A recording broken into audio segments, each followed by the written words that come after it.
Have you ever said investing's too complicated? Maybe you've looked at the charts and the tickers and thought, nope, that's not for me. But here's the thing. The same person who says that spend hours memorizing details of their fantasy football lineup, or scrolling hours on TikTok, or searching YouTube to learn a specific something or hear about a specific topic, until they know every single thing about that. The truth is, it's not about ability. It's about priorities. You don't have a money problem. You have a priority problem. You've already proven you can learn complicated things.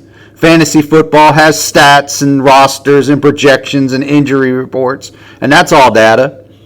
TikTok has algorithms, trending cycles, editing tricks. You've learned those. Why? Because you cared. If you gave even a fraction of that same energy to investing, the long-term results would just be likes. Wouldn't just be likes or a winning week on your fantasy football. They'd be life-changing financial freedom. Let's take this example. Say you had $100 a month. That's the same as cutting back a few entertainment costs, a streaming service, or couple fast food meals, or some impulse buying. But if you invested that at 8% a year, which the market usually gets close to hitting, for 10 years you'd have over $18,000. But if you don't invest it and you just continue to spend the same way you spend, you have just spent a little right around $12,000, and you may have nothing to show for it. And here's where it starts to really sting. Say the person's working a $15 an hour job, little over minimum wage in most states. That's 800 hours they have to work to pay for that stuff that they get to use, or they got to eat, or they got to watch. Here's the funny thing. That's about 20 full weeks, half a year of their life gone.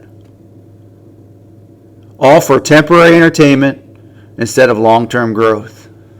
So the next time you buy something, think of it in hours that you have to work. How many hours do you have to work to buy the latest phone? How many hours do you have to work to go to the latest such and such? How many hours did you have to work to buy that fancy shiny thing?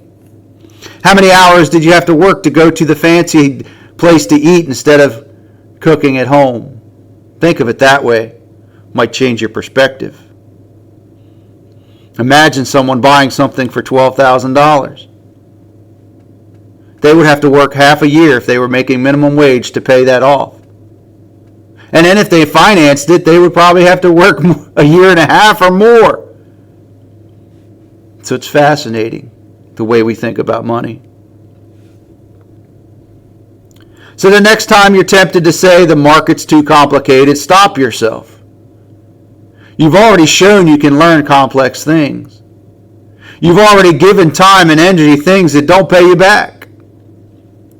Isn't your future worth at least as much effort? You don't need to know everything.